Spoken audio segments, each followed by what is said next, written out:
écoutez Radio Lomé, il est 12h30.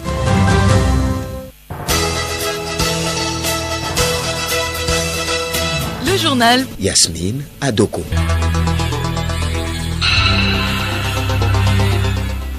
Madame, Monsieur, bonjour. Les titres de ce journal. Le Togo et 3 autres pays de la sous-région s'activent pour avoir des données scientifiques fiables en vue de répondre aux besoins des entreprises. Le lancement des activités du projet Valorisation des résultats de la recherche-innovation en Afrique de l'Ouest a lieu ce matin à Lomé. Journée mondiale de l'hygiène des mains ce 5 mai. Il s'agit de simples gestes à adopter afin d'éviter des maladies. Les motos électriques ont fait leur apparition dans la circulation routière à Lomé. Comment fonctionnent ces engins? C'est à suivre dans ce journal. Et puis sport football, le Real Madrid et Liverpool se donnent rendez-vous le 28 mai prochain à Saint-Denis pour la finale de la Ligue des Champions 2022. Le club madrilène a réalisé un exploit à quelques minutes de la fin du match de qualification face à Manchester City.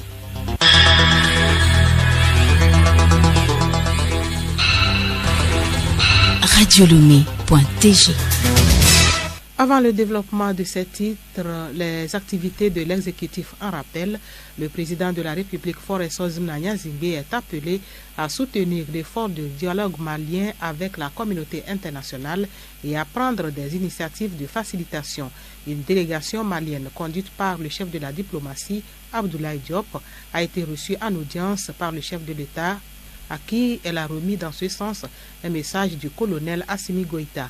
La délégation malienne a achevé hier une visite de travail de 2 jours à Lomé. Et puis le Conseil des ministres tenu hier sous la houlette du chef de l'État, le Conseil a examiné 3 avant-projets de loi, notamment la loi portant interdiction de la mise au point de la fabrication, du stockage et l'emploi des armes chimiques et sur leur destruction. Le Conseil a aussi écouté 3 communications, dont celle portant sur les résultats de l'approche contractuelle depuis le début de sa mise en œuvre jusqu'à la fin du mois de mars dernier. Je le disais en titre, les acteurs de la recherche scientifique et les entreprises à la recherche de solutions pour le développement du Togo et de la sous-région. Un atelier de validation des résultats de la recherche a réuni ce matin à Lomé les acteurs impliqués. Objectif, contribuer à la création d'un environnement incitatif au transfert de technologies et de l'innovation durable. Charlotte Ahar. Le projet de valorisation des résultats de la recherche-innovation en Afrique de l'Ouest, WARIWA, concerne 4 pays, à savoir le Bénin, le Burkina Faso, le Sénégal et le Togo. Le professeur Komi Kokou, directeur national de la recherche, révèle le travail à faire. Spécifiquement dans le cadre de cette activité, la cartographie, c'est de savoir où sont les innovateurs, qu'est-ce qu'ils font comme innovation. Et de retour, les entreprises expriment leurs besoins en innovation. Et même les consommateurs lambda expriment leurs besoins en innovation. De quoi on a besoin aujourd'hui? Un premier projet qui consiste à former une jeune classe de chercheurs qui sait valoriser les résultats, qui va au-delà des publications. Le ministre en charge de l'enseignement supérieur, le professeur Iou Wateba, qui a lancé les travaux chercheurs. La cartographie de la recherche que nous sommes en train de lancer aujourd'hui, pour nous, est un élément très important, en ce sens qu'il participe aisément au déroulement de la vision de la feuille de route gouvernementale 2025 et aussi est parfaitement arrivé avec la vision du gouvernement sur le plan national de développement qui a été déjà lancé il y a quelques années. Un rapport final de la cartographie sera élaboré à la fin du projet comme un référentiel des besoins en matière de recherche-innovation. Ils sont des maillons non négligeables dans le bon fonctionnement de la justice. Eux, ce sont les greffiers et secrétaires de parquet. Ils sont en formation depuis ce matin à Lomé. C'est une formation qui leur donne les repères nécessaires afin de s'adapter à leur nouvel environnement judiciaire. Raoul Tetounyaki, Bénédicte Kanda. Pendant 2 jours, ces praticiens de la justice nommés ou affectés à de nouveaux postes dans les tribunaux de première instance, les cours d'appel et à la Cour suprême vont échanger leurs expériences, recenser les difficultés rencontrées dans leurs fonctions respectives. Pitassa et Sazimna, directeur du Centre de formation des professions de justice. Au cours d'une affectation, si un greffier se retrouve au secrétariat d'un parquet ou vice-versa, c'est-à-dire qu'un secrétaire de parquet soient nommés greffiers dans une juridiction, il va falloir les ramener au centre pour remise à jour. Vous convenez avec nous que si vous n'avez pas pratiqué une activité pendant longtemps, il est normal qu'on puisse vous mettre à jour afin de vous permettre d'exceller, n'est-ce pas, dans vos nouvelles fonctions. C'est pour ça que la formation continue des acteurs de justice s'impose. Plusieurs modules seront développés, notamment les éléments de base de la fonction de greffier. Retrouvons Pitassa et Sozumna. Ils seront formés sur les actes qu'ils connaissent déjà. Il n'y aura pas une nouveauté principalement. Mais par contre, si vous quittez un tribunal en allant donc vers la cour d'appel, vous comprenez avec nous que vous ne connaissez pas un certain nombre d'actes qui sont produits auprès de cette juridiction-là. Il y a des actes de parquet de la cour d'appel que vous ne connaissez pas lorsque vous êtes au tribunal. Il y a également des actes de la cour d'appel que vous ne connaissez pas lorsque vous êtes au greffe d'une juridiction. Voilà pourquoi nous devons revenir sur ces fondamentaux-là pour permettre donc aux affectés d'appréhender mieux et d'être plus efficaces sur le terrain. Les échanges prennent fin ce vendredi.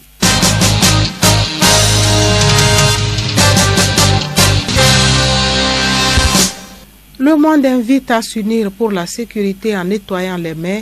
C'est à l'occasion de la journée internationale de l'hygiène des mains observée ce jeudi 5 mai.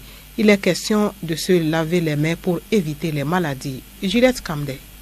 Ensemble, restons prudents. C'est un appel à l'occasion de cette journée décrétée par l'Organisation mondiale de la santé.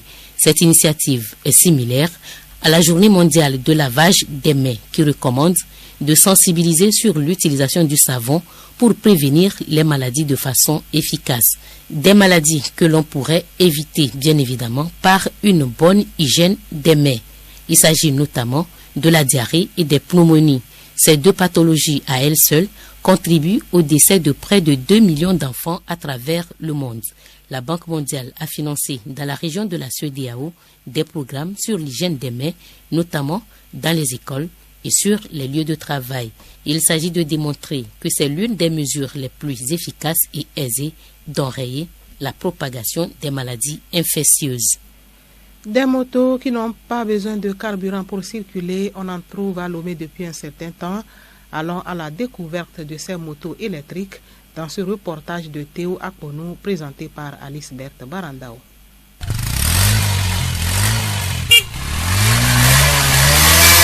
Nous sommes en circulation dans les parades de Zanguera à Lomé. Vous écoutez le bruit des motos à essence. Il y a d'autres qui roulent mais ne font aucun bruit. Ce sont les motos électriques. Agbenyoou Yaovi est propriétaire d'une de ces motos. La moto électrique ne dégage pas la fumée. Avec sa nature, elle a des pièces vraiment solides.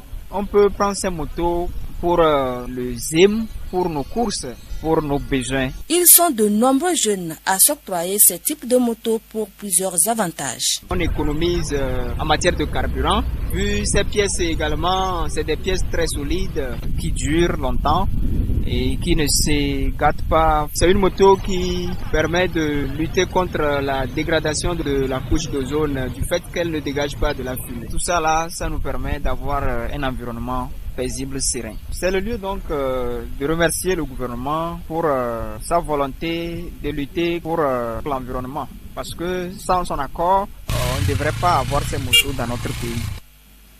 Ce communiqué avant la page des sports, le ministère de la Sécurité et de la Protection civile communique. Depuis le début du mois d'avril 2022, des pluies abondantes sont enregistrées sur toute l'étendue du territoire national. Les prévisions hydrométéorologiques pour la période avril-mai-juin 2022 indiquent des pluies abondantes par endroits et des risques d'engorgement des nappes, de débordement des bassins et rétention naturelle et aménagée qui pourraient occasionner des inondations. Le ministre de la Sécurité et de la Protection civile invite tous les acteurs impliqués dans la gestion des catastrophes à une surveillance permanente en vue de prévenir et d'alerter les populations exposées. Il exhorte par conséquent l'ensemble de la population, notamment celle des milieux à risque d'inondation, à ne pas céder à la panique. Il en appelle au sens de responsabilité des uns et des autres et à redoubler de vigilance pour éviter au mieux ces éventuelles situations d'urgence.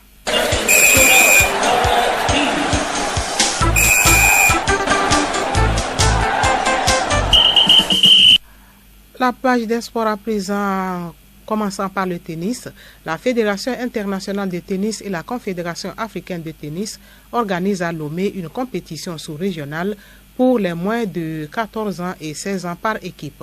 Des précisions, Milek Agboko. Tournoi ITF 4, la compétition regroupant 8 équipes à Lomé se poursuit. Il s'agit d'un tournoi qualificatif par zone au niveau des filles et des garçons pour le championnat d'Afrique des matchs par équipe au Maroc. Nyama Nyendo, coach principal de l'équipe de moins de 16 ans du Togo. Le tournoi ITF 4 est un tournoi qui se fait normalement annuellement, chaque année. Mais à cause de la pandémie coronavirus, dans notre zone, 2 ans ou 3 ans de cela, on n'a plus eu cette compétition. En fait, ce sont des qualifications et qui sont joués par zone. Là, nous sommes au niveau de l'Afrique centrale et de l'Ouest, où des pays se regroupent, envoient leur équipe par catégorie, minime et cadet. Des qualifications sont jouées ici. Généralement, ce sont les meilleures équipes au niveau des filles comme des garçons qui sont retenus pour le championnat d'Afrique des matchs par équipe, qui se tiendra cette année au Maroc. L'idée principale du nouveau bureau de la fédération, c'est l'excellence. C'est dans cette optique que des joueurs les clubs ont été informés par rapport au tournoi de sélection, à l'issue duquel on a retenu les meilleurs. Voici quelques résultats enregistrés. Catégorie filles U16, Togo 2, Nigeria 0. Catégorie garçons U14, Togo 0, Nigeria 2. Catégorie U16, garçons, Togo 1, Congo 1. Le Burkina Faso, le Cameroun, le Ghana, le Mali, le Nigeria et le Togo prennent part à la compétition. Ligue des champions 2022, la finale opposera Liverpool au Real Madrid le 28 mai à Saint-Denis. Les Madeleines se sont imposés 3-1 après prolongation face à Manchester City au terme d'une demi-finale retour aussi folle que le match aller 4-3. Manchester City et son entraîneur Pep Guardiola sont KO debout. Ils devront vite retrouver leurs esprits pour s'assurer le titre en championnat d'Angleterre.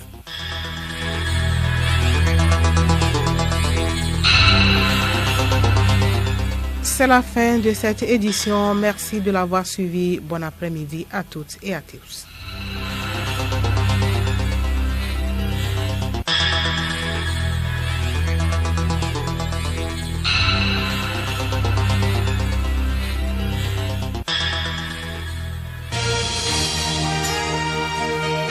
Radio Lomé, boîte postale 434, email radiolomé@radiolomé.tg.